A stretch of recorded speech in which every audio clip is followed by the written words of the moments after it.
Hello and welcome to another episode of India and Olá e bem-vindo a mais um episódio de Índia e a Esquerda Global. Se você é novo no programa, por favor, aperte o botão de inscrever-se. Considere também tornar-se membro do YouTube, apoiar no Patreon ou doar um pequeno valor usando o link na descrição. Mas, no mínimo, assista ao programa, curta, compartilhe e comente. Sem mais delongas, deixe-me dar as boas-vindas ao nosso convidado de hoje, Scott Horton. Scott é apresentador de rádio e autor americano. Ele atua como diretor editorial do Libertarian Institute e apresenta o Scott Horton Show, onde já entrevistou especialistas em política externa, guerras e liberdades civis. Seu livro mais recente se chama Provocado, como Washington iniciou a nova Guerra Fria com a Rússia e a catástrofe na Ucrânia. Ele também escreveu vários livros sobre a Ásia Ocidental. Scott, seja bem-vindo ao Índia e à Esquerda Global. Scott, welcome to India and Global Left. Obrigado. Estou feliz por estar aqui. I've been reading your work, following you for a very long time and Tenho lido seu trabalho e te acompanhado há muito tempo, e sou um grande admirador do que você faz. Mas acho que, antes de entrarmos nos detalhes da política externa dos Estados Unidos, um ponto interessante para começar seria te perguntar sobre a base filosófica por trás do seu trabalho nessa área. Isso é interessante, talvez, porque às vezes, mesmo que nossas conclusões se assemelhem, nossas bases podem ser bem diferentes. Nós, como pessoas de esquerda, podemos fazer perguntas como: como o militarismo serve ao capitalismo por meio do complexo industrial militar, estímulos ou busca de renda? Ou como o poder é distribuído dentro da esfera ou sistema internacional? E como a intervenção dos Estados Unidos ou do imperialismo inclina a balança? Quero dizer, essas são perguntas que costumamos fazer. Para mim, parece que sua base é uma combinação de America First e o princípio da não intervenção dentro do libertarianismo. Então, como você vê as raízes filosóficas do trabalho que faz, especialmente do seu trabalho anti-guerra?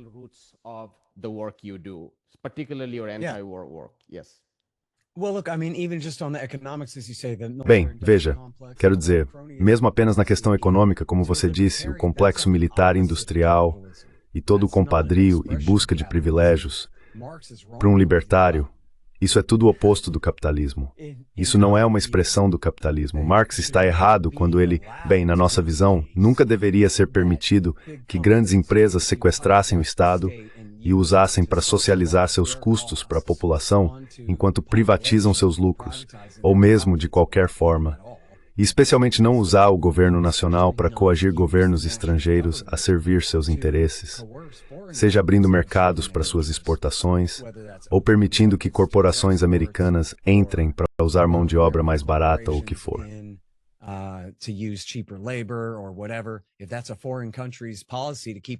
Se essa é a política de um país estrangeiro para nos manter de fora, então isso cabe a eles.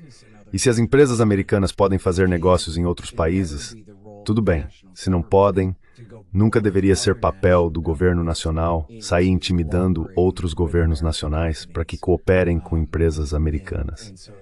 E assim, você sabe, o cerne do libertarianismo é o anti-imperialismo, porque não queremos um império doméstico poderoso o suficiente para nos controlar aqui.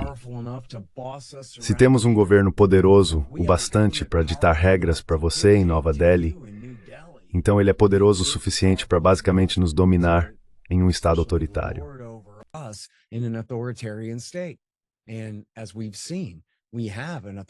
E como vimos, agora temos essencialmente um Estado autoritário nos Estados Unidos como resultado direto da adoção do Império Americano e do Estado de Segurança Nacional após a Segunda Guerra Mundial, além do crescimento desse complexo industrial militar e toda a corrupção que o acompanha.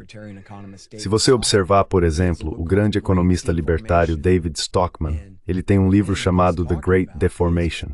E para ele, o que está em discussão é uma grande bolha artificial criada pelo governo, de militarismo americano. Existe, portanto, toda uma concepção do que a economia americana poderia ser, mas do que ela é, na verdade, por causa do militarismo e do imperialismo.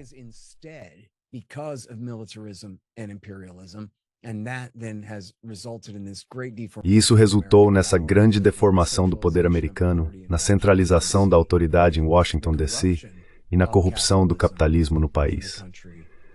E para ser sincero, acho que o socialismo é a maior ameaça para os Estados Unidos a longo prazo, porque na prática, o governo já é essa ficção pela qual todos vivem às custas de todos os outros. Com controles socialistas declarados, todos nós vamos acabar vivendo em pobreza desesperadora. E, no entanto, quanto mais corrupto é o nosso capitalismo, especialmente por causa do militarismo e do sistema monetário inflacionário necessário para sustentar o militarismo, mais e mais pessoas, especialmente os jovens, se voltam para o socialismo. Porque assim como você introduziu a questão isto é capitalismo, então eu sou o oposto disso, cara. Se é isso que isso significa.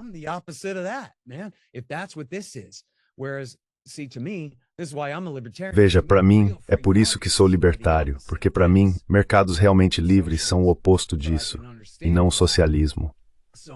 Mas eu entendo porque tantas pessoas escolhem o socialismo, que basicamente significa governo, controle total sobre a economia. Comissários sentados em uma sala de comitê têm muito menos ideia de quais deveriam ser os preços do que mercados abertos funcionando. Então, se queremos liberdade, paz e prosperidade, precisamos do capitalismo de livre mercado. Quanto mais militarismo e quanto mais favorecimento de amigos estiver envolvido, menos credível isso soa para as pessoas, e mais elas acabam escolhendo soluções piores. Vou te dar outro exemplo, com o qual tenho certeza de que você pode se identificar melhor, pelo menos. Cada vez mais pessoas estão recorrendo ao nacionalismo econômico de direita e ao protecionismo da mesma forma.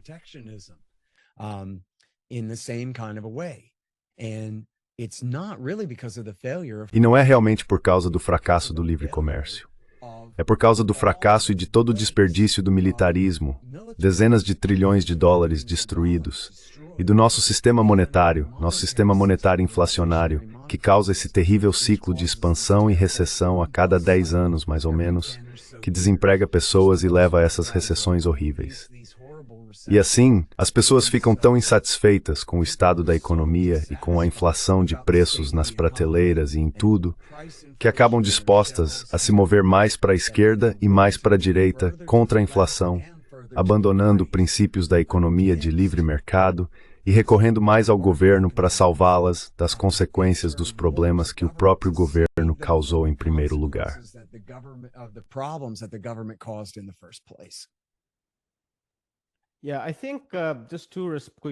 Sim, acho que só duas respostas rápidas antes de passar para a próxima pergunta.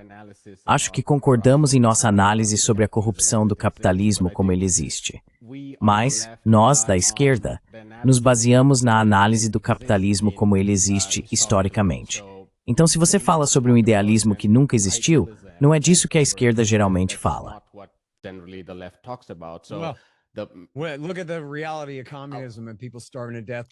Bem, olhe para a realidade do comunismo e para as pessoas morrendo de fome aos milhões.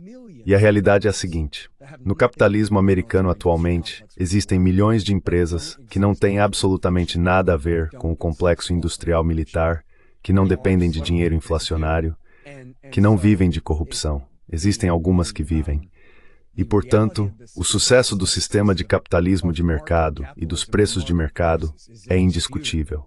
O problema é o Congresso, que tem o poder de apropriar dinheiro tirado de nós de forma coercitiva através de impostos, ou o valor do nosso dinheiro destruído pela inflação, e então o governo apropria esse dinheiro para seus amigos e seus aliados.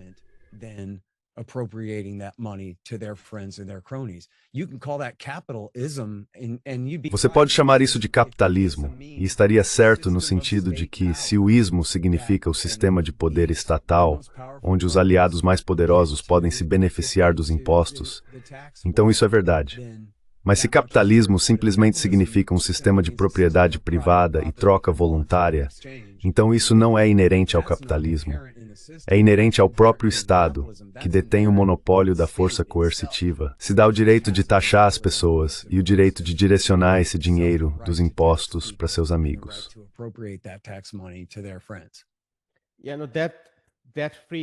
Sabe, essa livre interação entre atores privados, acho que é enganoso definir isso em si como capitalismo, porque se essa for a definição de capitalismo, então estaríamos empurrando o capitalismo para milhares de anos atrás.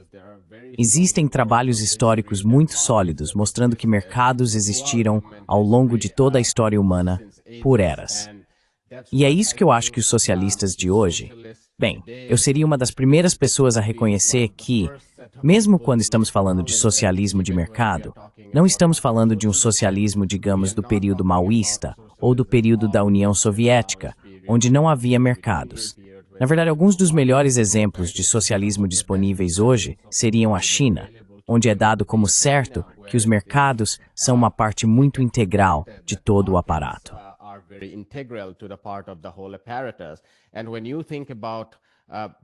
E quando você pensa na camada superior, onde ocorrem todas as atividades predatórias de pilhagem e falta de transparência, o que Braudel na verdade chamou de esfera do anticapitalismo, isso depende de como se olha para isso. Então, acho que você estaria mais em uma esfera braudeliana, onde considera que isso é uma atividade anticapitalista, porque é intransparente, não é uma informação transparente, e é ali que o poder se articula e se reúne. Os esquerdistas diriam que isso sempre fez parte do que constituiu o capitalismo. Então acho que é aí que diferimos em nossa análise. Se isso, eu posso descobrir como as coisas funcionam em Pequim.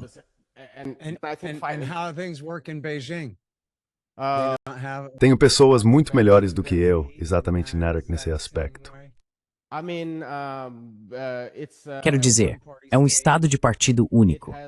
Tem um sistema público tremendamente eficiente, então sua infraestrutura não está quebrada como em muitas sociedades ocidentais. A facilidade de fazer negócios lá é realmente muito boa, e é por isso que as empresas vão para lá. Estava lendo outro dia sobre um caso nos anos 1980.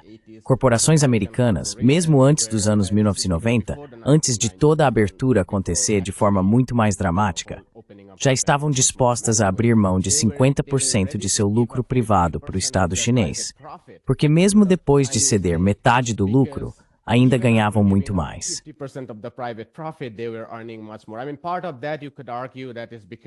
Quero dizer, parte disso pode-se argumentar é por causa dos salários mais baixos que eles estavam pagando.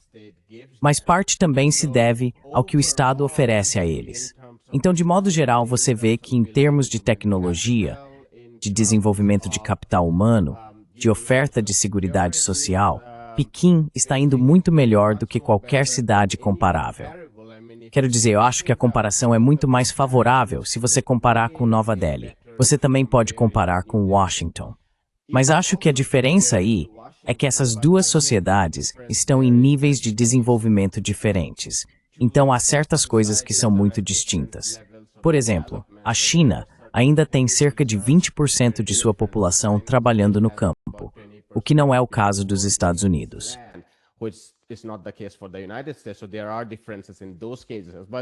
Então, há diferenças nesses casos. Mas acho que se você está argumentando que o socialismo de hoje se trata de mercados, não acho que o argumento do mercado seja muito justo, porque o que estamos discutindo não é o mercado de commodities, essas interações livres, voluntárias, a espontaneidade e assim por diante. Acho que os socialistas de hoje concordam com isso. Quero dizer, nasci depois dos anos 1990 e sempre fui criado com a crença de que os mercados existem e que os mercados são um dos meios de distribuir recursos. Nem sempre é eficiente. Posso te mostrar vários gráficos sobre preços, sobre ativos financeiros que formam bolhas, mas de fato é eficiente em muitos casos.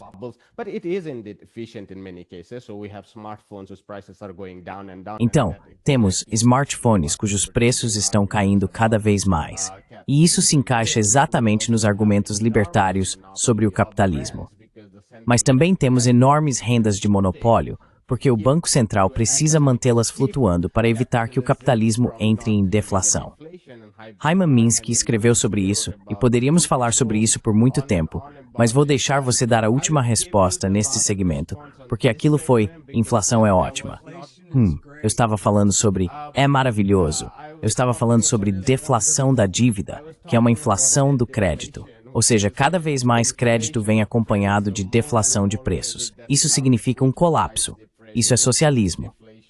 that means a collapse. Yeah, That's the that's great, socialism. Isso é socialismo para os ricos.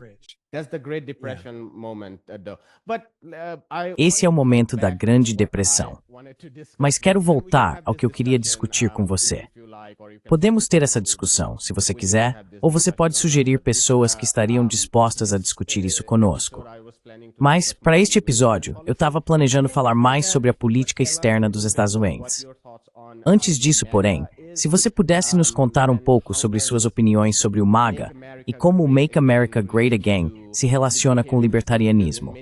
Porque, de muitas maneiras, acho que eles têm pontos em comum, mas também são muito diferentes em questões como tarifas, fronteiras rígidas e talvez até imigração. Não sei, mas o verdadeiro libertarianismo seria a favor da imigração. Como você vê o movimento MAGA e qual é a sua relação com isso como libertário? Relationship with that as a libertarian? Well, look, I think the Bem, veja, eu acho que o movimento MAGA, antes de tudo, representa uma rejeição total do consenso do establishment na era pós-Guerra Fria. Basicamente, tivemos um estado de partido único, os Bush, os Clinton, Biden e McCain, e essas pessoas que pensam essencialmente da mesma forma sobre todas essas políticas horríveis realmente destruíram tudo. O problema é que, do meu ponto de vista, não foram os mercados livres que fracassaram. Houve, até certo ponto, sim, como falamos, a mão de obra é mais barata na China. Então, há alguns incentivos, e no México, há alguns incentivos para que as corporações americanas deixem os Estados Unidos, deixem as pessoas para trás, desempregadas, e se mudem para o exterior.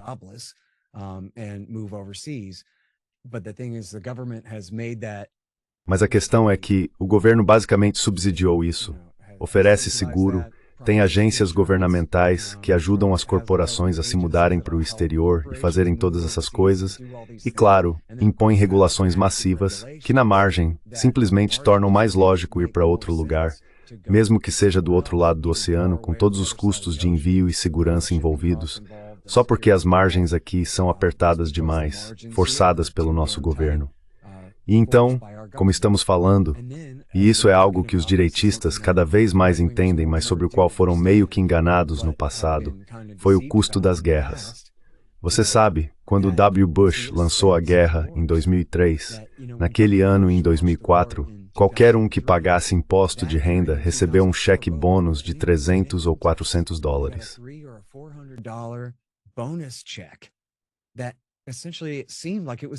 Basicamente, parecia que era um dividendo, como se todos estivéssemos lucrando com a guerra no Iraque.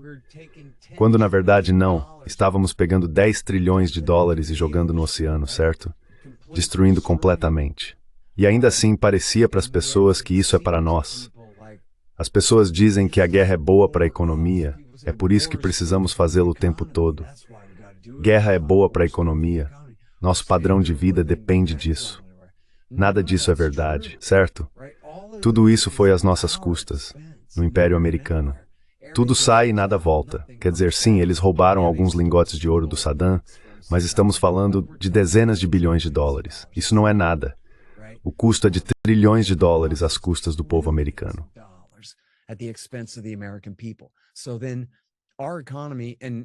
Então, nossa economia, e aqui está a parte em que, falando de Hyman Minsky, sou amigo do filho dele, nos conhecemos há muito tempo, o que ele esquece é de onde vem todo esse dinheiro em primeiro lugar. E é o Federal Reserve que o imprime e dá licença para os bancos imprimirem também. E é daí que vem todas essas reservas excedentes que as pessoas usam para especular e criar bolhas. Então ele está certo, só que esqueceu a primeira parte da cadeia, que são os comissários do monopólio estatal controlando a moeda. E eles só podem taxar até certo ponto, senão vamos nos revoltar. E só podem tomar emprestado até certo ponto, senão os bancos centrais param de emprestar, certo? E de investir em seus títulos. E então eles imprimem o resto. E agora, para os americanos comuns que não entendem por que os preços sobem, acabam culpando o comerciante por aumentar os preços.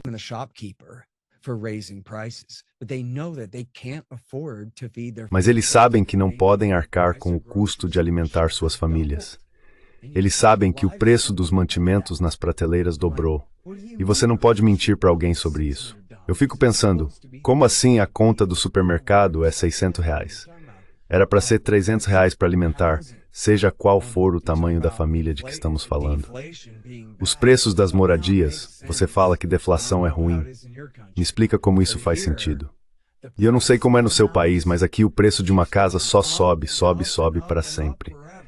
Quando, na verdade, à medida que todos nós nos tornamos mais produtivos, o preço de uma casa deveria ficar cada vez mais barato, já que nosso padrão de vida só melhora e aumenta com toda essa produtividade. Mas, em vez disso, o que acontece? O governo continua imprimindo dinheiro, desvalorizando a moeda.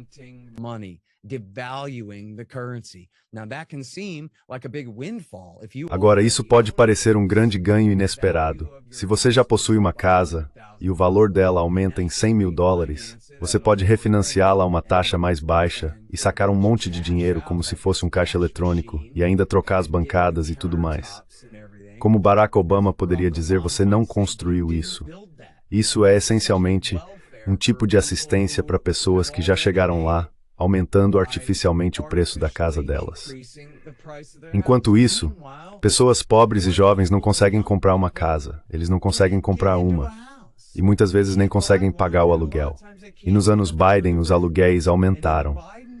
Em Austin, Texas, de onde eu sou, os aluguéis subiram de $1.000 para $1.500, depois para e até $2.500.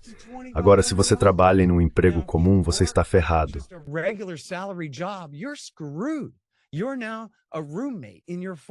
Agora você é um adulto de 40 anos, voltando a morar com seus pais, vivendo debaixo de uma ponte, usando drogas para ficar acordado a noite toda para não ser espancado e assaltado, e vidas estão sendo destruídas.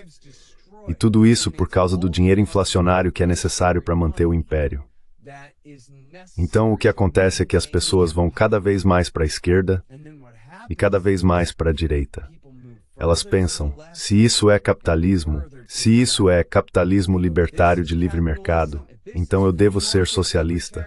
Ou, se isso é capitalismo libertário de livre mercado, então eu devo ser um nacionalista econômico e quero que Donald Trump aumente as tarifas, obrigue as empresas a voltarem da China, voltarem do México, e dê um emprego de novo para o meu primo, salve minha cidade antiga, e seja lá o que elas imaginam que vai acontecer com a intervenção do governo. Mas é claro, tarifas são apoios enormes entre o povo americano.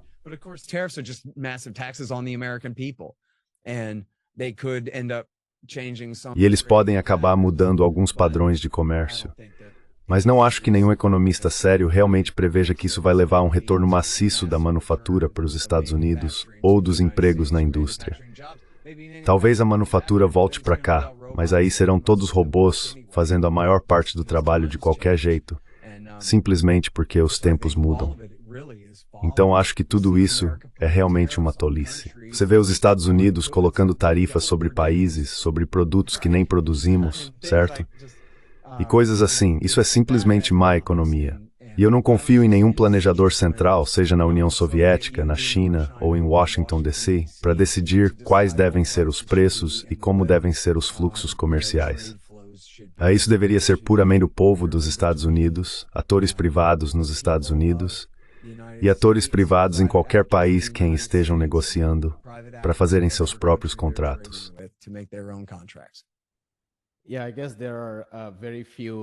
Acho que hoje em dia há muito poucos planejadores centrais que definem preços, a não ser em alguns países do sul global, onde existem commodities ou suprimentos essenciais. O que você acha que é uma tarifa? Você acha que isso não é definir preços? Uma tarifa é basicamente um imposto. É um imposto sobre importações e exportações nas fronteiras nacionais. E um dos motivos pelos quais o governo faz isso é porque precisa de mais receita. Mas it happens to have to burn the months, every definite price. Se Trump diz, vou impor uma tarifa de 500% sobre carros elétricos chineses, isso não é estabelecer um preço e fixar esse preço acima dos carros elétricos americanos para protegê-los?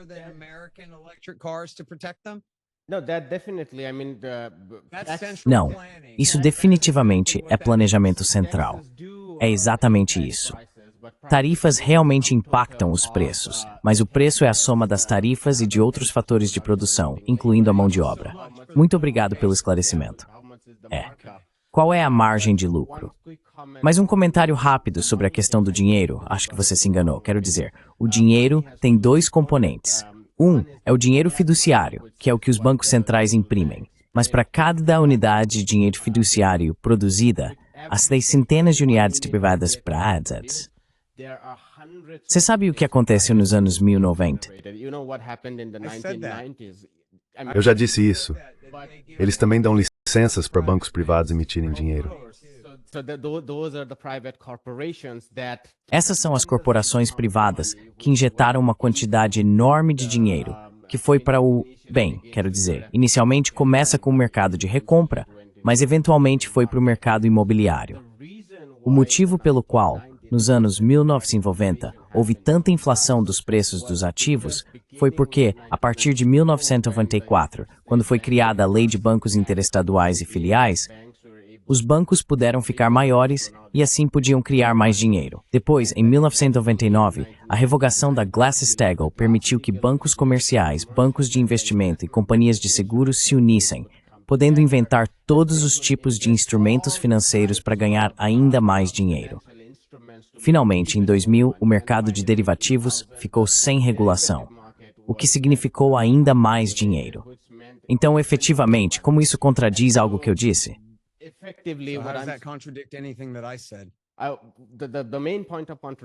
O principal ponto de contradição é que para o capitalismo funcionar, você precisa de dinheiro.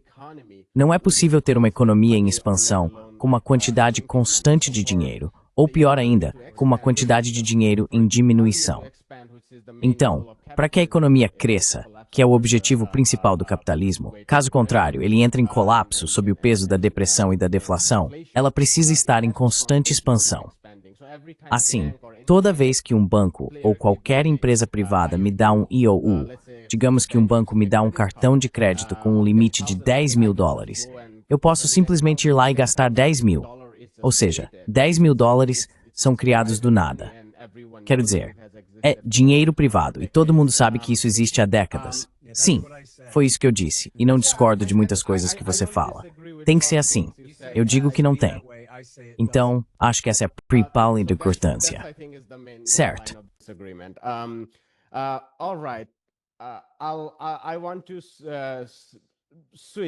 Quero mudar para a política externa, que achei que seria o tema da nossa discussão pelo restante do tempo.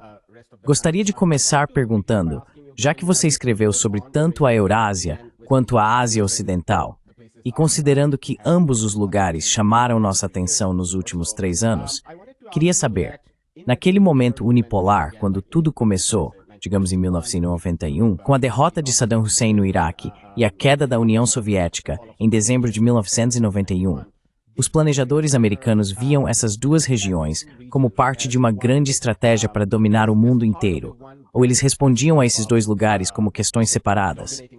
Gostaria de ouvir sua opinião sobre isso.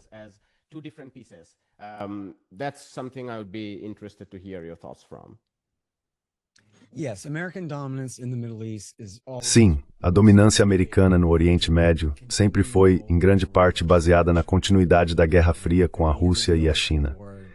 E mesmo após o fim da antiga Guerra Fria, eles continuaram com essa estratégia. Basicamente, trata-se de querer manter a hegemonia, especialmente na Arábia Saudita, para que, se necessário, possamos fazer com que eles aumentem a produção e derrubem o preço do petróleo, a fim de levar concorrentes à falência, principalmente os russos. Ronald Reagan fez isso com grande eficácia contra a União Soviética nos anos 1980. Isso é pouco falado, mas é um dos principais aspectos da vitória na Guerra Fria. Não foi apenas prender os soviéticos no Afeganistão, mas também derrubar o preço do petróleo em uma conspiração com os sauditas.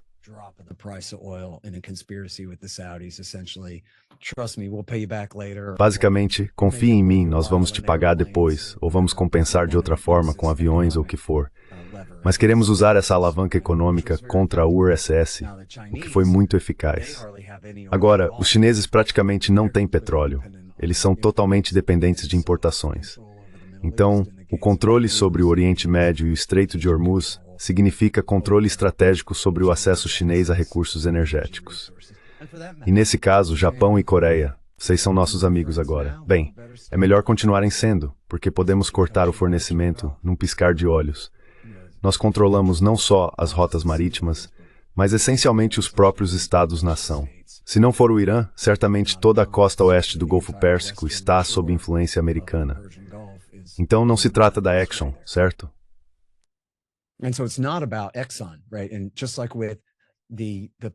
E assim como nas guerras dos oleodutos contra a Rússia na bacia do Cáspio, as companhias de petróleo disseram: "Ei, vamos construir um oleoduto passando pelo Irã."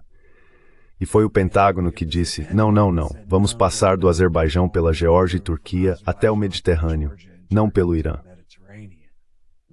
E isso foi bem, primeiro foram os israelenses, e depois o Pentágono que disseram: não, essa estratégia é toda para prejudicar os russos, não é para fazer dinheiro para Houston.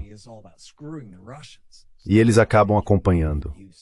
Mas aí quando dizem: olha, se vocês querem que a gente construa um oleoduto com 300 quilômetros a mais, vão ter que nos pagar mais 10 bilhões de dólares para isso. Então, na verdade, era toda uma política liderada por Washington, D.C., e não o que você poderia imaginar.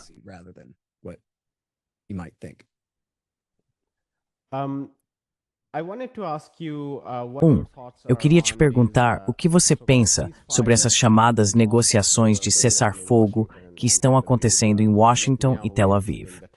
O Netanyahu está na cidade, e você deve ter visto aquele vídeo em que o Trump foi questionado sobre o Estado palestino.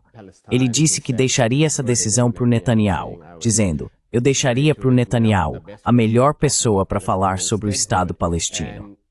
E eles estão falando sobre um cessar-fogo e a devolução dos reféns com o Hamas, sem falar basicamente sobre o Estado palestino e a retirada do exército israelense, particularmente de Rafah, mas também de outras partes de Gaza e das áreas de assentamento na Cisjordânia, que não fazem parte dessa negociação.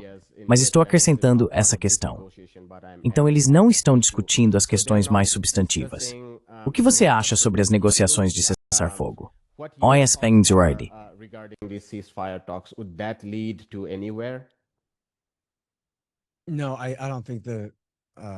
Não, eu não acho que o lado palestino vá ceder às exigências da forma como os israelenses estão estruturando.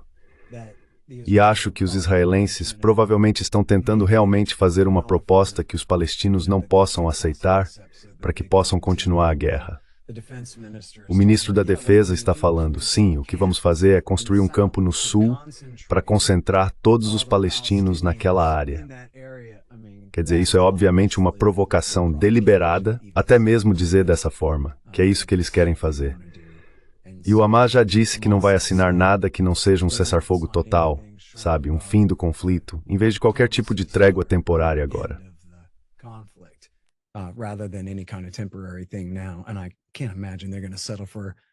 E eu não consigo imaginar que eles vão aceitar algo como: sim, vamos entregar todo o nosso povo para um campo de concentração administrado por Israel, no que costumava ser a cidade de Rafah, que agora eles apagaram do mapa.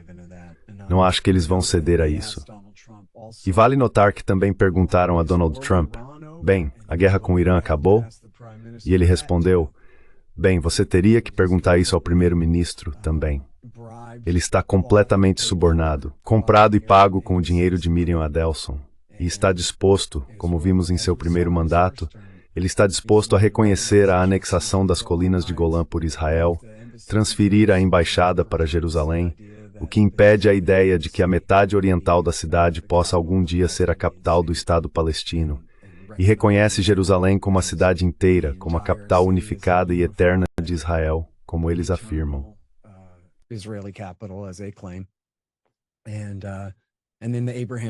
E então os acordos de Abraão, onde ele imprime tanto dinheiro quanto precisa para subornar Bahrein, Catar, Sudão e Marrocos até agora, para que façam seus acordos de normalização com os israelenses, às custas dos palestinos, a quem sempre prometeram que não normalizariam relações até que os palestinos tivessem um acordo. E eles estão falando sobre isso.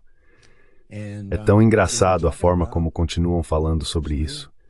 Nos termos mais explícitos. Vi ontem um vídeo de um membro do Knesset dizendo: não há inocentes. Todos são culpados, todos são terroristas, devemos puni-los.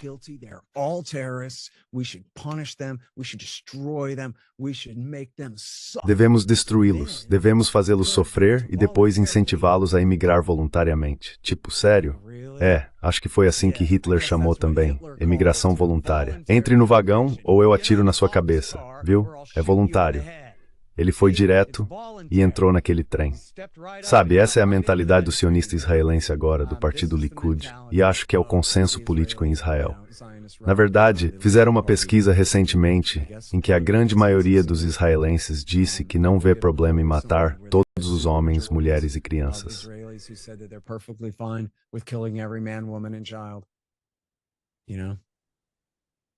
Sabe, isso foi algo que o Netanyahu também repetiu naquela coletiva de imprensa. Se é que aquilo foi uma coletiva de imprensa, foi mais como um jantar misturado com um evento para a imprensa.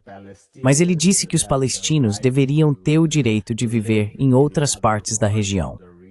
Quero dizer, esse é basicamente o projeto dele, de limpeza étnica em relação ao Irã.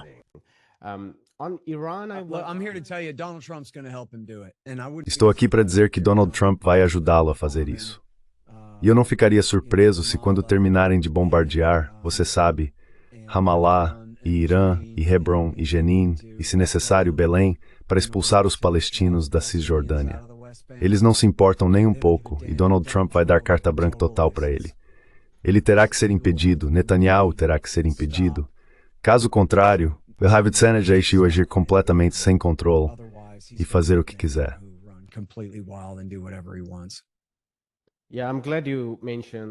Sim, fico feliz que você tenha mencionado a Cisjordânia, porque agora há relatos muito claros sobre como as atrocidades na Cisjordânia, que já acontecem há muito tempo, aumentaram dramaticamente desde 7 de outubro. Quero dizer, relatório após relatório mostra como a atitude das FDI, que agora, para muitos palestinos olhando para trás, parecia ser muito mais benevolente antes de 7 de outubro. Quero dizer, havia pelo menos uma fachada de um mecanismo pelo qual eles podiam recorrer às FDI quando colonos chegavam, roubavam suas terras e gado e os deslocavam. Mas agora não há mais mecanismo algum. Quero dizer, as FDI simplesmente chegam e os deslocam. E esses são relatos publicados pelo Financial Times e toda a grande imprensa. Eu queria fazer uma pergunta sobre o Irã em relação a Washington.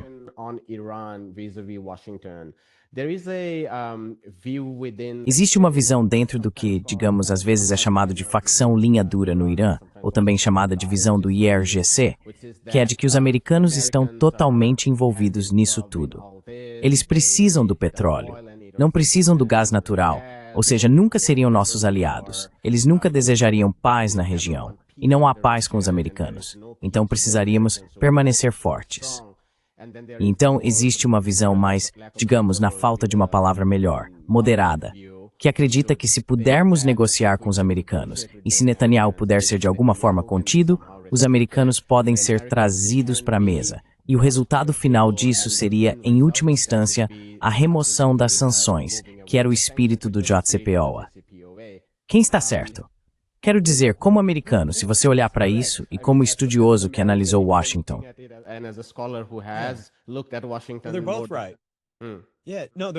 Eles estão ambos certos. Sim, não, eles estão ambos certos. Nunca poderemos ter paz por causa de Israel. Se ao menos Israel pudesse ser contido, então sim, tudo ficaria bem. Poderíamos ter normalizado as relações com o Irã há muito tempo. Em 1979, durante a Revolução, o conselheiro de Segurança Nacional era o famoso estrategista democrata de política externa Zbigniew Brzezinski. E ele ficou em uma situação embaraçosa, a crise dos reféns, a operação de resgate fracassada e tudo mais. Mas em 1993, quando Clinton assumiu, Brzezinski disse, sim, podemos normalizar as relações com o Irã. Sabe o que deveríamos fazer? Deveríamos construir um oleoduto atravessando o Irã, começar a ganhar dinheiro e criar um interesse mútuo ali.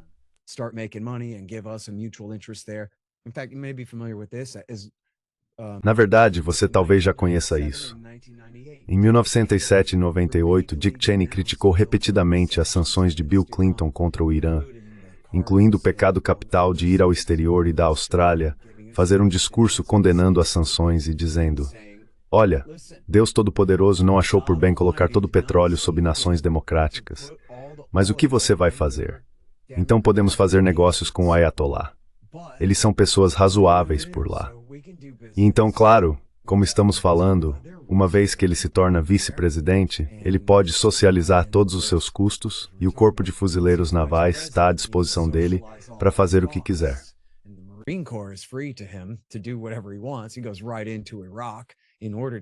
Ele foi direto para o Iraque para tentar estabelecer domínio sobre o Irã a partir do país vizinho, o que não funcionou. Foi completamente estúpido, mas ele teve liberdade para seguir em frente e tentar. Quando ele era chefe da Halliburton e precisava levantar dinheiro com investidores, não podia fazer nada desse tipo. Ele dizia que deveríamos fazer negócios com esses caras e apertar a mão deles. Quero dizer, veja o que aconteceu na guerra recente. Os Estados Unidos bombardearam Bushehr, Natanz e Isfahan. E o Ayatollah disparou 14 mísseis de volta. Depois ligou antes e disse, olha, vou disparar 14 dos mísseis mais lentos contra vocês.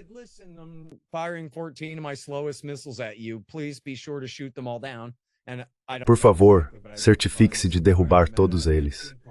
E eu não sei exatamente, mas acho que ele provavelmente deve ter disparado contra uma parte vazia da base, do mesmo jeito que fez em 2020, depois que Trump matou Soleimani. Ele enviou basicamente um ataque simbólico em resposta para mostrar que, veja, eu não sou um pacifista. Eu não posso simplesmente não fazer nada. Mas o que ele vai fazer? Segundo os israelenses, ele mal pode esperar para começar uma guerra nuclear para forçar o retorno do Dershvirui. E ele está disposto a deixar Israel destruir com armas nucleares cada homem, mulher e criança na Pérsia, se isso lhe der a oportunidade de provocar o fim do mundo.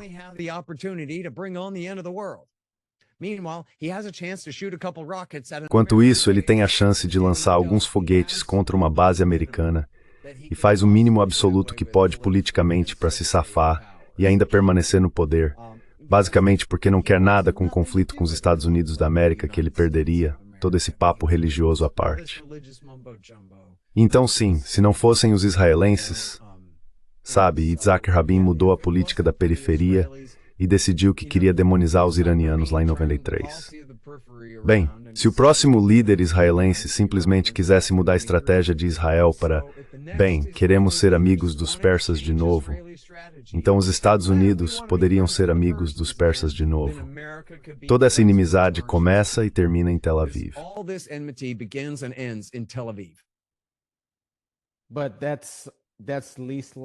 Mas isso é o menos provável, já que eles têm pouquíssimos inimigos que podem enfrentá-los na região neste momento. Quero dizer, a Síria já era, o Egito já era. E com os acordos de Abraão, quero dizer, mesmo que eles não estejam avançando formalmente agora, neste momento em que há um genocídio na Palestina, os líderes árabes estão basicamente dizendo sim aos acordos de Abraão. Quero dizer, um dos motivos, entre muitos, pelos quais o Hamas realizou o ataque, há vários, mas um dos motivos também foi declarado. Aparentemente, foi para sabotar os acordos de Abraão que a administração Trump estava promovendo na época, a administração americana.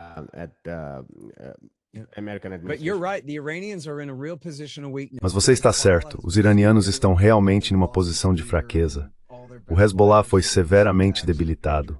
Eles perderam seu líder e todos os seus melhores combatentes, seja em ataques de mísseis ou no ataque Pager. Eles perderam seu aliado Bashar al-Assad na Síria. Agora um cara da Al-Qaeda assumiu o controle do país lá com a ajuda dos turcos, americanos e israelenses em dezembro passado. Sem falar de 10 ou 15 anos atrás e todo o apoio que Obama e os aliados deram à Al-Qaeda na Síria de 2011 a 2017. E então você sabe, os Houthis só são úteis até certo ponto para os iranianos. Eles nunca foram aliados tão próximos assim. Quero dizer, obviamente existe uma amizade, mas houve um ótimo artigo anos atrás chamado Os Houthis não são o Hezbollah, que dizia que sim, veja, o Hezbollah é essencialmente o Kingcoin per the Permul Stored está no Líbano, mas os Houthis não são. But the Houthis are not. The Houthis, the Zaidi Shia used to run Os Houthis, sabe, os xiitas, zaiditas, governaram o Iêmen por séculos. Você entende o que quero dizer? O poder deles não depende da Pérsia, nunca dependeu.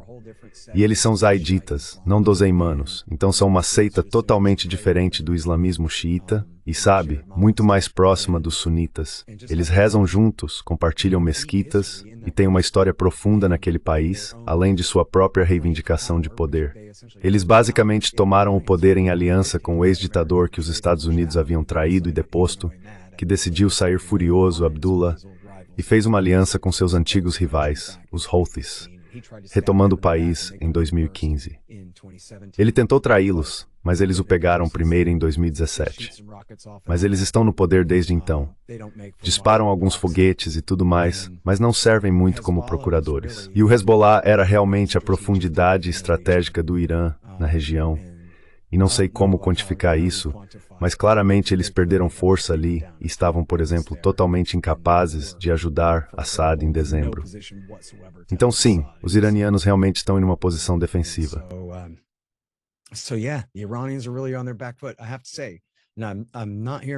Tenho que dizer, não estou ouvindo muitas pessoas falarem sobre isso, embora talvez eu esteja atrasado em algumas leituras, mas ainda está muito em aberto qual será a reação final do Irã ao ataque aéreo. Eu não sei. Ainda não sei a extensão exata e não sei se alguém realmente sabe a extensão exata dos danos em Ford e Natanz. Mas claramente, eles sabem como fabricar tubos de alumínio, transformá-los em centrífugas e girar gás hexafluoreto de urânio, se conseguirem reconstruir uma instalação de conversão, que nós destruímos, a instalação de conversão deles em Isfahan.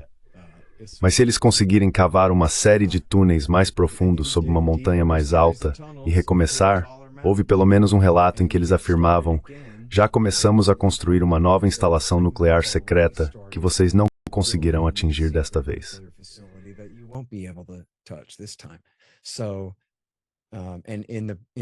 E na entrevista do presidente do Irã com Tucker Carlson, ele disse: não vamos parar o enriquecimento de jeito nenhum. Não vamos parar nosso programa nuclear. Vamos continuar. Eu me esqueci. Desculpe, não quero exagerar nisso. Acho que a implicação, não tenho certeza se o Tucker Carlson perguntou isso explicitamente, mas a implicação era que sim, eles vão continuar com o programa nuclear.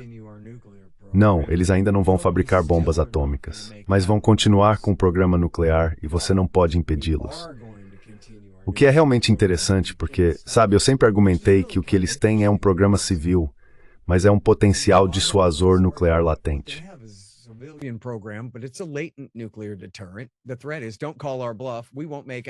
A ameaça é: não nos desafie. Não vamos fabricar bombas atômicas, mas se você nos bombardear, aí talvez façamos. Então não faça isso, certo? E agora o presidente deles declarou explicitamente ambições por armas nucleares. Agora, isso pode ter sido uma grande mentira. E talvez eles tenham iniciado um programa secreto, sabe? 3 dias antes disso, eu não sei. Mas pelo menos ele afirmou que a política deles não mudou. Bem, se for esse o caso, então esqueça se eles realmente estão avançando para uma arma nuclear. Se eles ainda vão apenas continuar com o mesmo programa nuclear civil, Donald Trump já provou que está disposto a considerar isso um programa de armas nucleares. E está disposto a bombardeá-los de novo.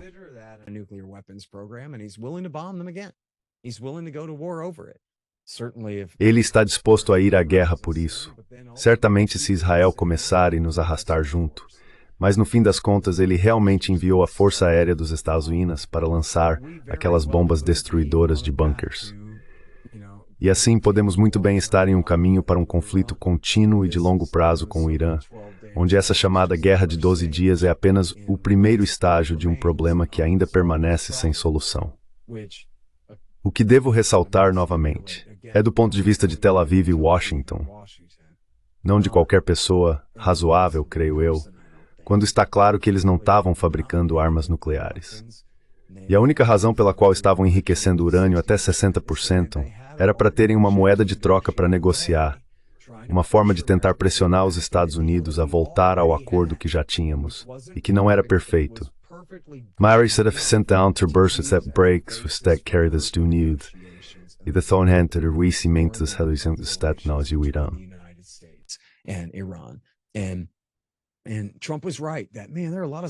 E Trump estava certo ao dizer que, cara, há muitas cláusulas de expiração nesse acordo que acabam em 5 ou 10 anos, o que é um piscar de olhos. Veja, já estamos aqui, algumas dessas cláusulas já teriam expirado agora.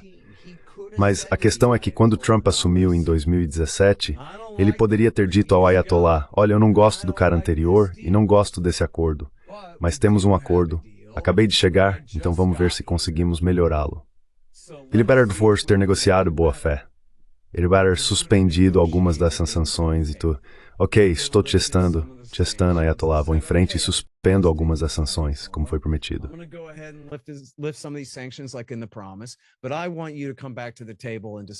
Mas eu quero que você volte à mesa e discuta algumas dessas cláusulas de expiração de 5 e 10 anos. Eu não gosto delas, tanto faz. Se ele tivesse tentado abordar a questão dessa forma, bem, e daí? Pelo menos estaríamos vivendo em um mundo onde poderíamos ver como isso seria. E eu acho muito provável que ele poderia ter feito o Ayatollah mudar o acordo, basicamente alterar o acordo para remover algumas dessas cláusulas de expiração e outras coisas. Porque, francamente, Trump negocia de forma muito mais dura do que Barack Obama e John Kerry jamais conseguiriam. Mas o Ayatollah já demonstrou que está disposto a cooperar com isso. Ele realmente não quer um conflito, por mais louco e radical que digam que ele seja.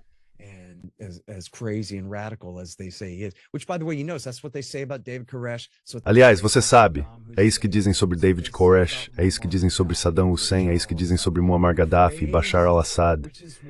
Eles são loucos, o que é o quê? E o mesmo vale para o Hamas.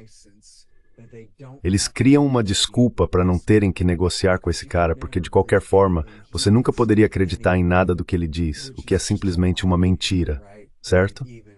Mesmo quando você fala sobre os Kings na Coreia do Norte, ou seja lá quem for, eles querem viver. E isso não significa que você pode confiar neles.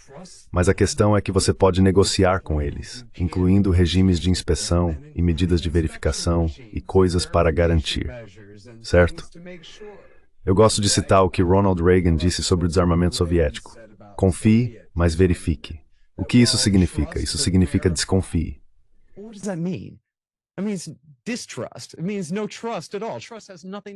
Isso significa nenhuma confiança, absolutamente.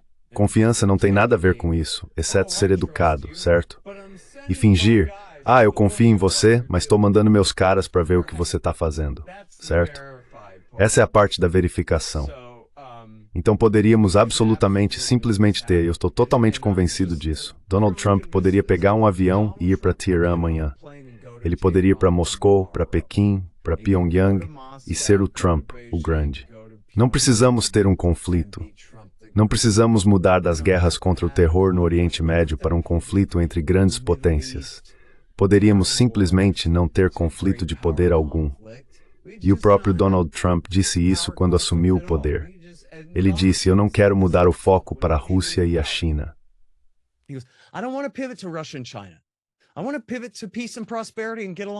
Quero mudar para paz e prosperidade e me dar bem com todo mundo.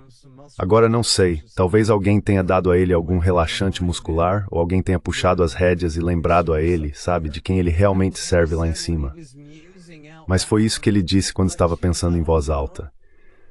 Tipo, poxa, não sei. E olhe só, finja que você é o presidente dos Estados Unidos por um minuto. Você meio que tem tudo a oferecer e nada a perder, certo? O império mundial mais poderoso, sentado em um enorme arsenal de bombas H e uma marinha gigante, e 2 oceanos enormes, e 2 vizinhos fracos e amigáveis. E tipo, não sei, cara, por que você tá de tão mau humor?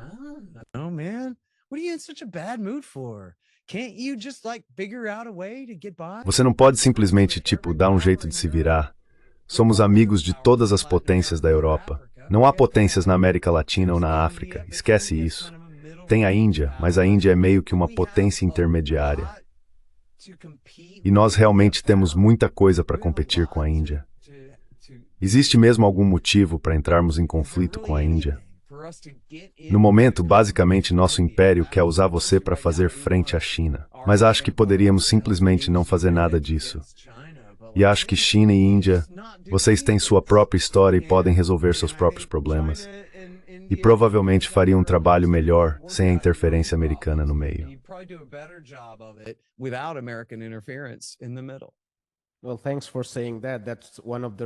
Bem, obrigado por dizer isso. Esse foi um dos pontos de discórdia na minha entrevista com o professor Mearsheimer, onde tivemos um grande debate. Quero dizer, a posição dele era que os Estados Unidos são necessários não apenas no leste asiático, mas também no sul da Ásia, para, de certa forma, gerenciar e amenizar esses pequenos conflitos que existem. E nossa posição era que esses são conflitos de fronteira que permanecem quando impérios se desfazem. E isso leva algum tempo porque são novos estados-nação. Mas a presença dos Estados Unidos transforma esses problemas de fronteira em problemas estratégicos maiores, que se tornam explosivos e alimentam corridas armamentistas e assim por diante.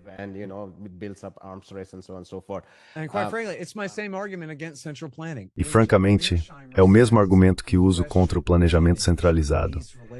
Quando John Mearsheimer diz que os Azores deveriam gerenciar esses relacionamentos, ele está falando de uma sala de comitê cheia de idiotas que não sabem de nada e que jamais poderiam tomar a decisão certa sobre como lidar com essas questões. Sabe o que estamos fazendo? Estamos construindo uma enorme base de submarinos nucleares na Austrália. Queremos estacionar vários submarinos nucleares lá. Esperamos que a base esteja pronta até o final da década de 2050. Então essa é a nossa estratégia. Esse é o nosso plano. Guerra Fria acabou, ameaça de guerra quente, potencial conflito com a China daqui ao final do século. Ninguém tem uma estratégia melhor do que essa para o nosso futuro além da Guerra Fria. É simplesmente insano.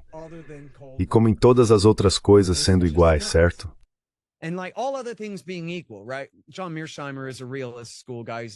John Mearsheimer é um cara da escola realista. Ele não é libertário. Considerando todas as coisas iguais, você diz, ok, tudo bem. Que tal termos alguma capacidade naval no Pacífico como contingência, enquanto tentamos negociar um grande tratado para que possamos simplesmente nos dar bem e não lutar?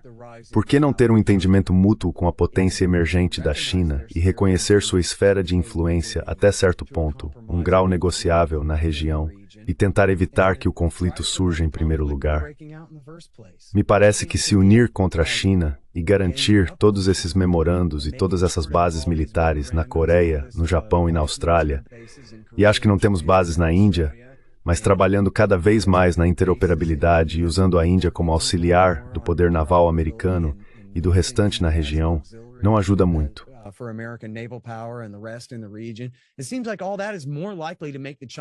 Parece que tudo isso só vai fazer com que os chineses corram para construir uma marinha ainda maior. E você sabe, enfim, de novo, os homens são responsáveis por seu próprio comportamento. Não estou dizendo que tudo o que toda pessoa faz no mundo é puramente uma reação aos Estados Unidos. E ainda assim, estou dizendo que, olha, muitas coisas que as pessoas fazem são reações diretas aos Estados Unidos.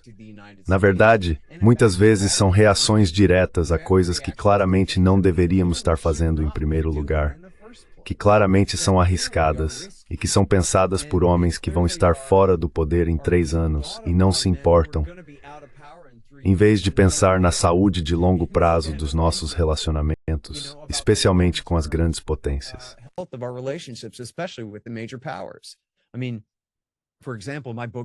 Quero dizer, por exemplo, no meu livro Provoked, eu mostro 30 anos de pessoas no comando dizendo, olha, é melhor não fazermos isso ou vamos entrar em conflito com os russos.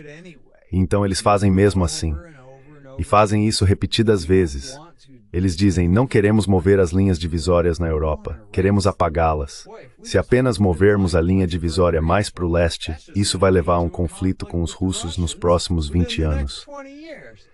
E então, pontualmente, o conflito estoura 20 anos depois que o cara disse isso. Sabe o que quero dizer? É a coisa mais óbvia do mundo. Todos eles sabem o que estão fazendo. É a profecia autorrealizável e o desastre anunciado ao mesmo tempo. Isso acontece repetidas vezes.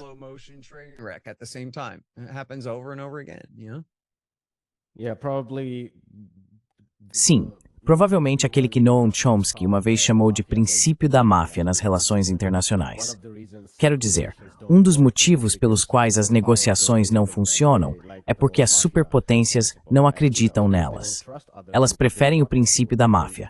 E, claro, não confiam nos outros, porque elas mesmas não são confiáveis.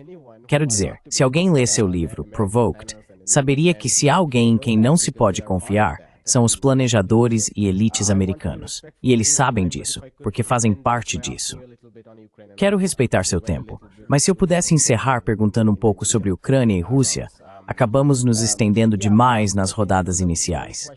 Sim, acho que a única pergunta que gostaria de lhe fazer neste momento sobre Ucrânia e Rússia é, dado que este é um conflito principalmente sobre a OTAN, o que significam esses 3 anos?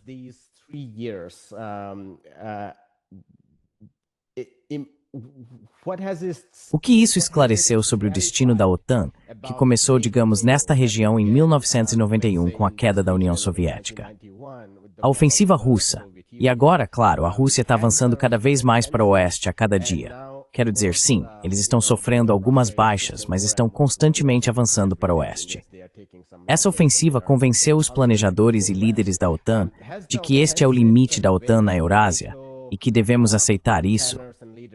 Ou, na verdade, deu a eles uma justificativa para sua presença, que sempre foi debatida desde 1991, como seu livro mostrou. Qual é a razão da existência da OTAN agora que a União Soviética acabou? Então, essa nova ofensiva realmente deu a eles uma justificativa, e eles provavelmente estão salivando porque agora podem justificar sua própria posição? Ou isso provocou uma reavaliação de que, bem, talvez este seja o limite e devamos recuar? Qual é a sua intuição?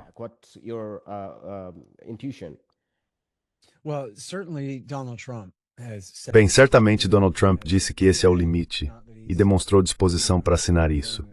Na verdade, acho que isso não é verdade. Retiro o que disse. Acho que ele afirmou, em sua proposta de acordo de paz, que assinaria dizendo que nunca vamos trazer a Ucrânia para a OTAN. Isso é uma grande mudança. A política americana, desde 1999, tem sido a de porta aberta, o que não significa que estamos com pressa para trazer a Ucrânia para a OTAN. Significa que ninguém mais pode nos dizer que não podemos. Trump está dizendo, não, eu reconheço que a Rússia pode nos dizer que não podemos. Isso é ir longe demais, e eu não vou aceitar. E ele consagrou isso como política oficial. Agora, quanto ao resto de Washington, D.C., eles mal podem esperar até que Donald Trump saia para tentar colocar as coisas de volta como eram antes. Então, no geral, o clima em Washington mudou com a sorte eleitoral de Donald Trump e essa mudança de doutrina.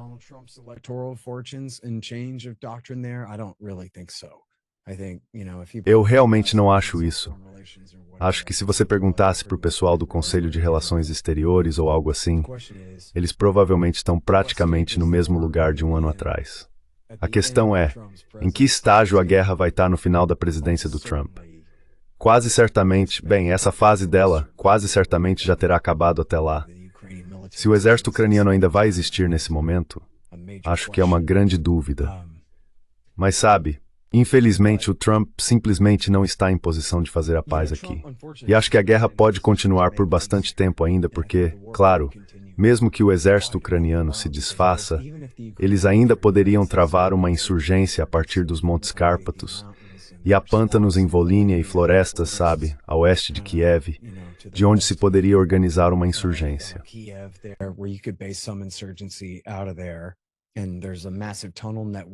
E há uma enorme rede de túneis sob Odessa também. Caso os russos sejam ousados o suficiente para tentar tomar a cidade de Odessa, o que novamente, partindo do pressuposto de que eles vão derrotar o exército ucraniano em algum momento, e depois terão o controle do local, ainda assim eles poderiam enfrentar uma verdadeira insurgência por muito tempo. E os Estados Unidos e as potências ocidentais poderiam continuar apoiando isso. E eu acho que provavelmente vão.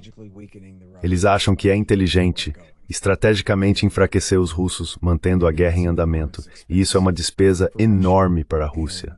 Sabe, eles vão ter que pagar o preço eventualmente, embora eu tenha certeza de que decidirão que valeu a pena pelo território que conquistaram e por deixar a Ucrânia um estado residual muito enfraquecido. Mas agora, a forma como você formulou a pergunta foi sobre a OTAN, não apenas os Estados Unidos, certo? Então você tem, eu acho, Grã-Bretanha, França, Alemanha, Polônia e todos esses. Todos estão ainda mais convencidos de que é por isso que precisamos tanto da OTAN. E mesmo, sabe, provavelmente se os Estados Unidos saíssem da OTAN, o que eu acho que provavelmente não está nos planos, mas se os Estados Unidos saíssem da OTAN, acho que o restante dos países iria querer permanecer nela ou substituí-la por uma estrutura de segurança semelhante, mesmo que isso lhes fosse prejudicial.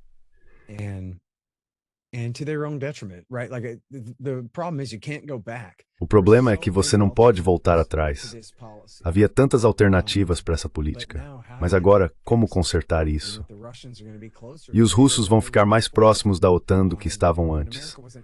Quando os Estados Unidos, na verdade, não estavam trazendo a Ucrânia para a OTAN, apenas, de certa forma, com a interoperabilidade, tornando-os meio que um membro de fato da OTAN.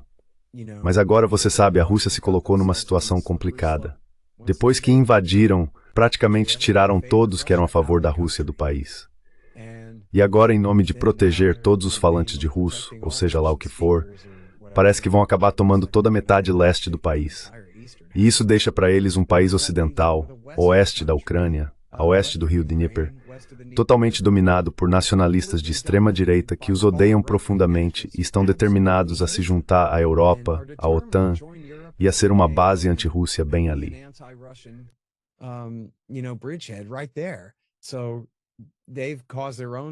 Então eles mesmos causaram uma série de problemas ali. E agora o que eles fazem? Continuam. E o que simplesmente expulsam todos os nacionalistas ucranianos do país até a Moldávia e a Polônia. Quero dizer, isso é, eles se colocaram, se encurralaram, de certa forma. E agora eles vão ter que, eles costumavam ganhar eleições. Os caras que eles favoreciam, pelo menos, costumavam ganhar eleições. É por isso que os Estados Unidos tiveram que trapacear e derrubar o regime lá 2 vezes em 10 anos, certo? Mas agora isso nunca mais vai ser verdade. Então eles meio que se colocaram em um caminho, eu acho, para eventualmente conquistar o país inteiro. O que eles podem ou não conseguir fazer.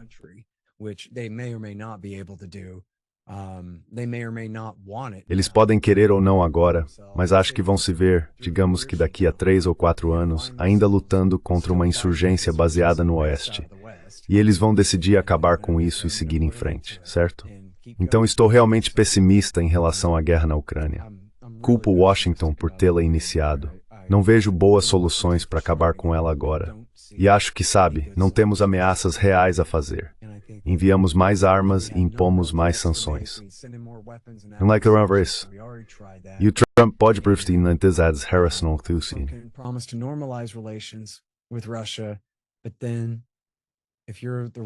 Mas então, se você é a liderança russa, como pode confiar nisso, quando está claro que todo o establishment político americano absolutamente os odeia, odeia qualquer um ligado ao Putin, ao partido dele ou ao governo dele, de qualquer forma. Em alguns anos, os democratas podem voltar e simplesmente desfazer tudo. Então o Trump teria que assinar 10 novos tratados incríveis sobre desmantelamento nuclear completo e cooperação em sabe-se lá o quê, X, Y, Z? Para tentar consertar esse relacionamento a tal ponto que os democratas não conseguiriam desfazer tudo de novo, o que eu acho muito improvável, infelizmente. Então acho que os ucranianos estão ferrados.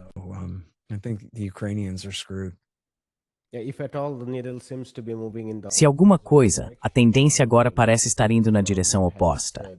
Quero dizer, Trump disse que 1 semana atrás houve uma pausa na entrega de alguns desses sistemas Patriot e outros mísseis Hellfire, mas isso foi cancelado. E agora ele está dizendo que vamos enviá-los e está chamando-os de sistemas de defesa. Mas esses não são realmente sistemas de defesa, incluem F-16 e assim por diante. E ele disse, sabe, o Putin fala bonito, mas é tudo besteira. E eu acho que ele está certo.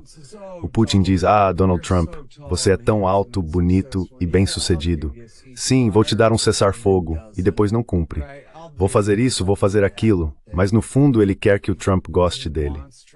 Ele fala bonito ao telefone, mas será que está realmente disposto a recuar da sua posição agora? And Do look you at the think, position that he's in now. real quick, do you think that Bem rápido. Você acha que o Putin neste momento está realmente pressionando cada vez mais, porque acredita que vai conseguir expandir o que eles estão chamando de zona de amortecimento?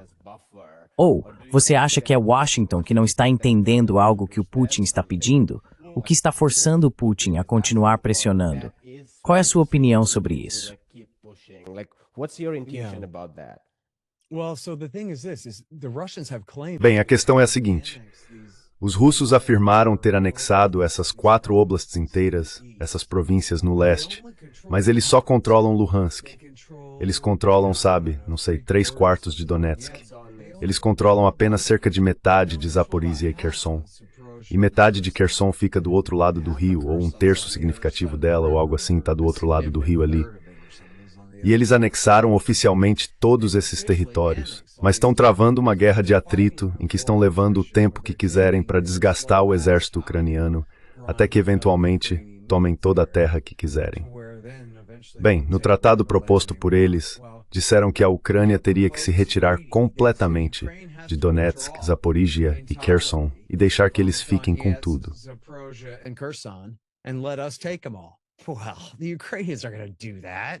Bem, os ucranianos não vão fazer isso. Simplesmente virar as costas e abandonar um território onde ainda estão presentes. Eles não vão fazer isso. E os russos sabem disso, mas ainda não chegaram a esse ponto, certo? E então eu acho... Espero estar errado sobre toda essa minha teoria da ladeira escorregadia aqui, mas acho que quando chegarem lá, vão olhar para Kharkiv, vão olhar para Dnipropetrovsk, ou seja lá qual for o oblast entre o Rio e o Donbass. Vão olhar para Odessa e vão olhar para Transnistria, que fica do lado moldavo da fronteira. O lado moldavo do rio é essa faixa de terra controlada pela Rússia na fronteira entre Ucrânia e Moldávia.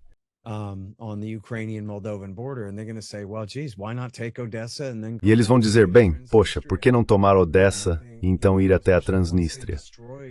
E eu acho que especialmente depois de destruírem o exército ucraniano e terem o controle do lugar, eu ficaria, acho que agradavelmente surpreso, num sentido estranho desse termo, se eles simplesmente parassem nas 4 províncias que já decidiram anexar oficialmente e não avançassem para tomar Kharkiv, Sumy, Dnipropetrovsk, Odessa e toda a costa sul naquele ponto. E eu sei, com certeza, que há pessoas na política e na mídia russa que continuam insistindo nisso até hoje. Já chegamos até aqui, não vamos parar agora. Essa é a nossa cidade. Catarina a Grande fundou Odessa. Sabe, esse tipo de coisa.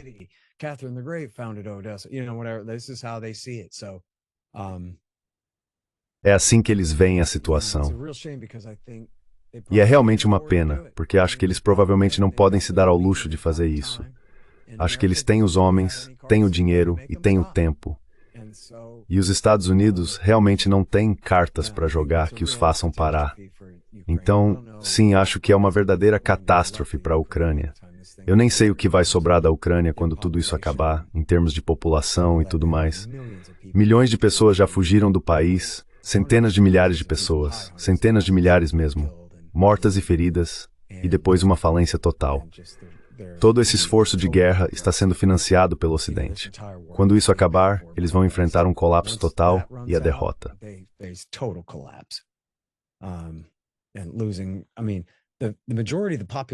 Quero dizer, a maior parte da população do país e a maior parte do PIB vinha do extremo leste do país. É lá que estavam todas as minas, é lá que estavam todas as fábricas e tudo mais. E até mesmo a maior parte das boas terras agrícolas está no leste do país. Então o oeste é muito mais pouco povoado e muito menos produtivo economicamente. Eles não têm os minerais e todos os recursos que existem no leste. Portanto, o que restar da Ucrânia vai enfrentar uma crise real por muito tempo. E o que restar da OTAN vai querer se envolver de alguma forma. Eles estarão bastante ocupados apenas tentando conter a crise ucraniana após tudo isso. Ukrainian crisis in the aftermath of this. Sobre o que restou da OTAN, o presidente francês Macron disse que lutaremos até o último minuto. Quero dizer, não é a primeira vez que eles dizem isso, só para reiterar. Mas acho que o contexto sobre o qual estou perguntando e ele disse isso porque essa é a nossa segurança e nossos valores. Mas a questão que estou levantando é porque há uma interrogação sobre o destino da OTAN. E na recente cúpula da OTAN, Donald Trump pediu que os países europeus gastassem 5% de seu PIB, o que 32 países concordaram. Claro, há comentaristas dizendo que eles não conseguirão se comprometer com 5% de seu PIB, dado que suas economias estão respirando por aparelhos. Mas existem economias realmente superavitárias dentro da União Europeia. A Alemanha, por exemplo, e outras, que definitivamente podem aumentar se quiserem. Eles têm muito espaço fiscal. Então, se a Europa assumir uma fatia maior dentro da OTAN, aí os ucranianos ficam ainda mais desamparados, porque aí não há paz, pois são os europeus que estão muito mais determinados a manter esse conflito vivo.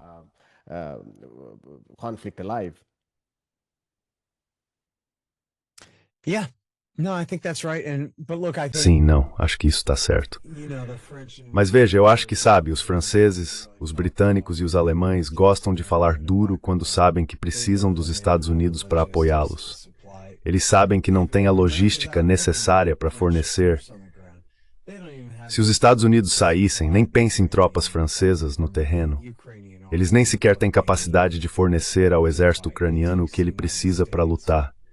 São os Estados Unidos que fazem isso acontecer, não só com o equipamento em si, mas também com a logística, a mão de obra e tudo mais. A Europa não pode lutar essa guerra pela Ucrânia. E dá para ver o quanto o Macron é um grande mentiroso quando ele não está disposto a enviar nem mesmo a legião estrangeira francesa para lá, muito menos o exército regular, porque ele sabe que isso levaria a uma guerra nuclear. Ah, estou disposto a lutar até o último ucraniano. Que coragem a sua. Sabe, acho que as pessoas estão começando a enxergar isso. E eu realmente temo as consequências disso.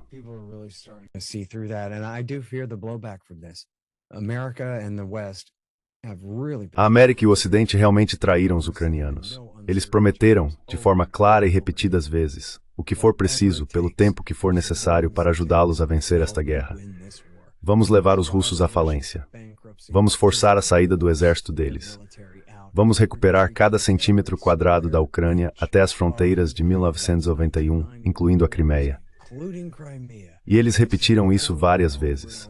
E os ucranianos continuaram sua guerra com base nessas promessas, enquanto o lado ocidental, Washington e o resto dessas capitais, sabiam o tempo todo que a Ucrânia iria perder. Isso sempre foi óbvio. Eles sabiam disso tão bem quanto nós do antiwar.com. No final, a própria Kamala Harris disse, a Rússia é um país maior. Sim, é. E está bem ao lado. E eles não vão a lugar nenhum. A Ucrânia vai. E é por isso que costumávamos chamá-la de a Ucrânia.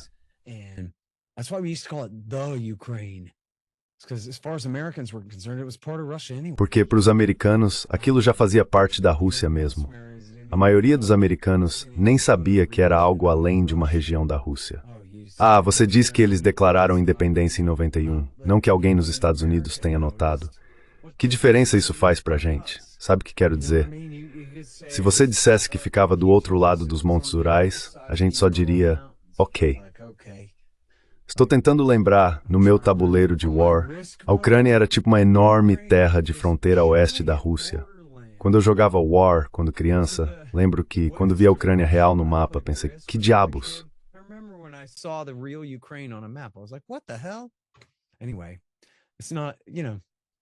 De qualquer forma, isso não é realmente importante para os americanos. E até mesmo os mais belicistas admitem isso de vez em quando. Tipo, na verdade, a gente não se importa com quem governa a costa norte do Mar Negro. Que diferença isso faz para os Estados Unidos da América? Nenhuma. Desde que não fechem o Bósforo, sabe? Então, no fim das contas, os ucranianos vão acabar sendo abandonados pelos americanos, que nunca realmente se importaram com eles desde o início. E aí, sabe como eles vão reagir a isso? Não sei, espero que não guardem ressentimentos como os sul-vietnamitas.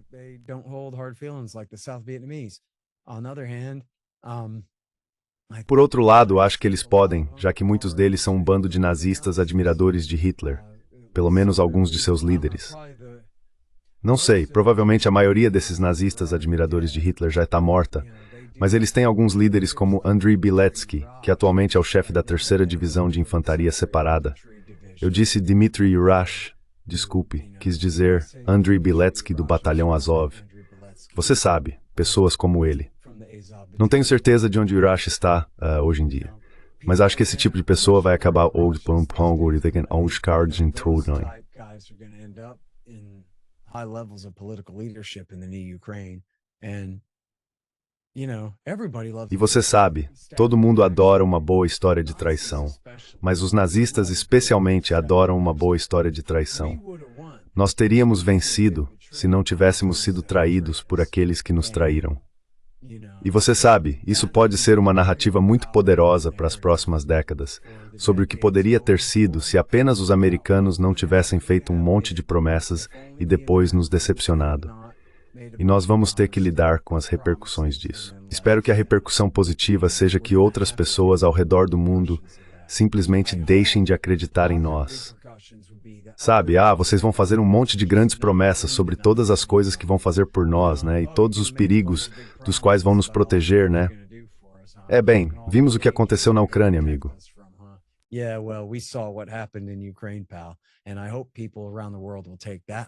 E espero que as pessoas ao redor do mundo levem essa lição a sério. Que não, na verdade, não estamos vindo atrás de vocês. Vamos arrastar vocês para uma briga, mas não vamos salvá-los de uma.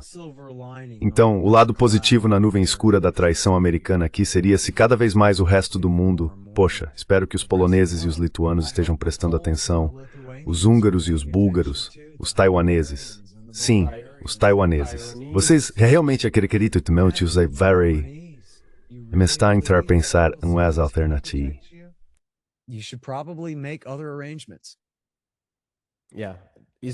Sim, Israel pode ser uma exceção, porém. Vamos encerrar por aqui, Scott. Infelizmente, sim. Sim. Muito obrigado pelo seu tempo e pela conversa aberta. Muito obrigado, agradeço. Eu também. Me too. Oi, meu nome é Ayushman. Eu, junto com Jyothishman, começamos esta plataforma. Nos últimos 2 anos, tentamos criar conteúdo para as forças de esquerda e progressistas. Já entrevistamos economistas, historiadores, comentaristas políticos e ativistas até agora. Se você gostou do nosso conteúdo até aqui e quer que a gente construa um arquivo para a esquerda, tenho 2 pedidos para você. Por favor, considere fazer uma doação para a causa. O link está na descrição abaixo. E, se não puder fazer isso, não fique triste. Você sempre pode ver nossos vídeos e compartilhá-los com seus camaradas. Por fim, não se esqueça de clicar no botão de inscrever-se. Don't forget to hit the subscribe button.